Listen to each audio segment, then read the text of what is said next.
Was Judas Priest actually talking about awakening? In their famous song, Rainbow in the Dark, some of the lines really compel the listener to investigate the shadow. So this is a song from the 1980s, and it's a very powerful, beautiful song if you haven't heard it. And the lyrics are really poignant. Some of the lyrics are, I cry out for magic. I see it dancing in the light. Isn't this what calls us? Magic, or the mysterious, or that which is beyond the usual day-to-day ways that we perceive ourselves and life and the world. So the magic, isn't that what we're orienting to?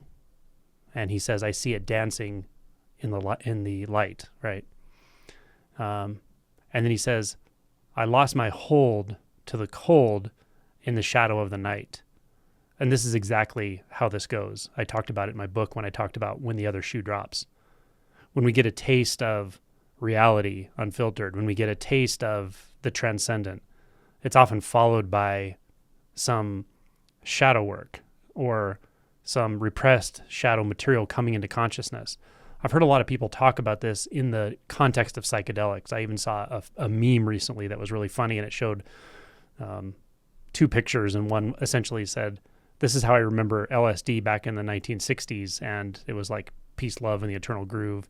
And then it shows one that looks like you're in hell, or you're just going through like intense shadow material, and it says, and this is how it is today, right? And a bunch of people were commenting underneath it that they remember early on when taking psychedelics, they would have these sort of mystical experiences and peaceful, interconnected experiences. But as they continued, they started to feel some very intense shadow material coming to the surface and so forth. So more powerful entheogenic experiences like ayahuasca, obviously that's going to be full on, perhaps right off the bat, but for many people, it's not right away. But at some point, you're going to come into contact with deep shadow material. This is true of any way that we access this mystery, any way that we access that which is beyond the confines of the human psychology, the human identity, the human experience, when that experience is constructed from the reflective mind or reflective consciousness or the distorting nature of identity. So some of the further lyrics that I really like, he says, you're just a picture, an image caught in time. And this is so clear. I recently did a video called Dissolving the Final Filter. And at some point you'll see this really clearly. There's just these images and flashes of identity in the mind. And that's all you ever were. You were never anything.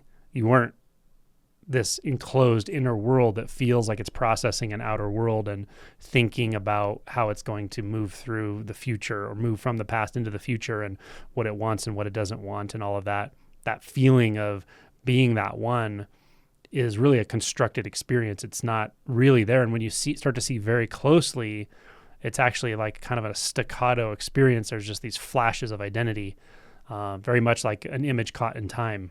And then he says, we're a lie, you and I, we're words without a rhyme, which is poetic. But when he says, we're a lie, you and I, you could say that points to duality, the experience of being a self apart from others, the experience of being someone that has a story that's different and more important than every other story out there, that I am the center of everything, right? As we sort of break these perceptual filters that make it seem like not only am I the center of everything, I'm the most important experience here because I'm the subject to all of these objects. So that very intrinsic feeling in processing in the mind can be dissolved. And it's quite a thing when it's dissolved. It's very surprising to suddenly realize you don't have to move through life experiencing yourself as the center and experiencing yourself as the most important and always having to try to defend that and uphold that.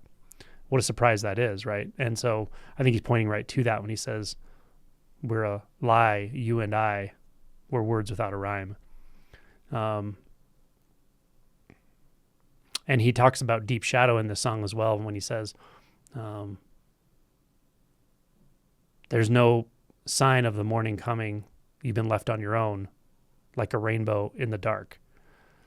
And this is really how this goes, right? We start this process and we may feel a feeling of community or sangha around spiritual groups, and even in retreats, we feel a sort of community and so forth. But at some point, it's like you can't even use the illusion of community. You can't even use the illusion of support and mutuality to continue this process, because you can just feel energetically it won't work that way. And you'll try to, but you'll realize that's just, again, an image caught in time, an image in the mind. It's not really a thing. So you can't hold on to that anymore. When this process becomes more about letting go than about moving towards something, or when it becomes more about letting go than it's about realizing something, that's when you start to feel this, like, oh, I can't even hold on to, the stabilization that I'm perceiving from others around me, or people, or my teacher, right? That's a big one. Or your sangha, or your spiritual friends, or your family, etc. Again, it's not necessarily a practical realization in the sense that you don't practically have to leave everybody and go off into the desert and cave and so forth, although some people do. That's an analogy, the cave, the desert. Those are analogies. Those are metaphors. Those are myths that point to something very important. You will feel yourself going off that map. And as he describes, you'll feel like you've been left on your own. And in a sense, you are on your own here to face these demons. But you are a rainbow in the dark. Or there is a rainbow in this dark, and that's the beauty of it. The rainbow in the dark is such a powerful analogy, right? The rainbow is the mystery. The rainbow is the magic, but you find it in the dark. Just like Jung said, you don't realize the light without going through the shadow. I'm paraphrasing how he said that, but he said it in different ways at different times. Essentially, the key is to go through the shadow, to truly go through the shadow, not to talk about it or dabble in it or, mythologize it, but to actually go through it experientially. And you'll be very surprised what you find there. Christ talked about this all through the Gospel of Thomas very clearly. So I love that art points to this, and poetry points to this, and music points to this, and even a heavy metal superstar like Rob Halford from Judas Priest. If you've gotten this far and you haven't made a comment saying that indeed Rainbow in the Dark was not written by Rob Halford and was not performed by Judas Priest, then give yourself a pat on the back, because you are a bona fide metalhead, or a metal muffin, either way. So congratulations, you passed the 80s metal test, but there will be more tests. And if you haven't heard the song, check it out. It's awesome. Ronnie James Dio, the band is called Dio, and the song is Rainbow in the Dark. It's wonderful.